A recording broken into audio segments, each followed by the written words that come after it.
સુરતમાં PCR વાનના police કોન્સ્ટેબલે માત્ર 6 મિનિટમાં ઘરે પહોંચી આપઘાત કરતી મહિલાનો જીવ બચાવી લીધો હતો। મહિલાએ ઘરનો દરવાજો અંદરથી બંધ કરી દીધો હતો અને ગળે ફાંસો ખાઈ આપઘાત કરી રહી હતી। જોકે પોલીસ કોન્સ્ટેબલે દરવાજો તોડી ઘરમાં પ્રવેશ કર્યો હતો અને મહિલાનો જીવ બચાવી લીધો હતો।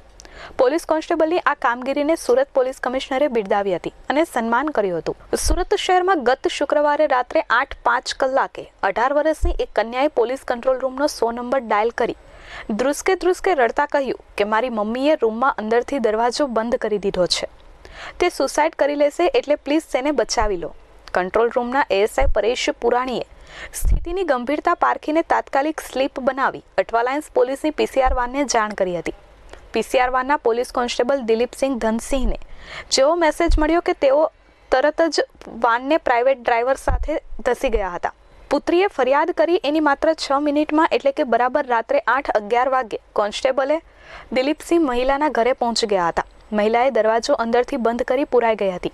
જોકે રૂમની બારી ખુલ્લી હતી। એક તરફ પોલીસ દરવાજો ખોલવા વારંવાર વિનંતી કરી રહી હતી, બીજી તરફ મહિલાએ ડેટોલ પી લીધું હતું અને બેડની ઉપર ટેબલ મૂકી દુપટ્ટા વડે ફાંસો ખાવાની તૈયારી કરી દીધી હતી। દરવાજો તોડ્યા સિવાય વિકલ્પ નહોતો। પોલીસ કોન્સ્ટેબલે ધડાધડ લાત મારી દરવાજો તોડી નાખ્યો હતો અને અંદર ઘસી જઈ ફાંસીએ લટકવા જતી મહિલાના પગ પકડી લીધા અને તરત તેમને નીચે ઉતારી અને તેમના ગળામાંથી ફાંસો કાઢી નાખ્યો હતો। મહિલાએ ડેટોલ પીધું હોવાથી તાત્કાલિક 108 એમ્બ્યુલન્સ બોલાવી તેને હોસ્પિટલમાં ખસેડવામાં આવી હતી।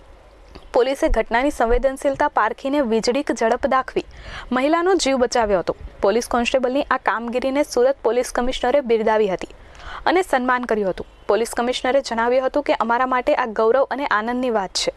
પોલીસ કર્મચારીની આ કામગીરી ખૂબ જ સરાહનીય છે। બે દી પહેલાં કંટ્રોલ રૂમમાં એક કોલ આવ્યો એક નાની છોકરીનો કે અમારી મમ્મી રૂમમાં પોતાની જાતને બંધ કરીને અને આત્મહત્યા કરવા જઈ રહી છે।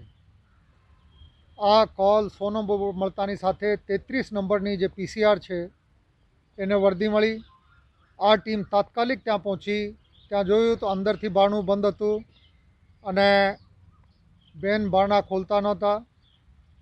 અમારા એક એએસઆઈએ અને એની સાથેની ટીમે બારણા તોડીને અંદર ગયા અને બેન ગળો ફાંસો આના પહેલાં એને સંભાળીને ઉપરથી ઉતારી લેવામાં આવી। એવી રીતે કોઈ ડિપ્રેશનના શિકાર કોઈ નાગરિકની જાન બચાવવામાં આ ટીમને સફળતા મળી છે અને અમારા માટે આ આનંદ અને ગૌરવની વાત છે। એટલા માટે આ લોકોને પુરસ્કૃત કરવામાં આવ્યું છે। મયુર ઠક્કર, S24 ન્યૂઝ, સુરત।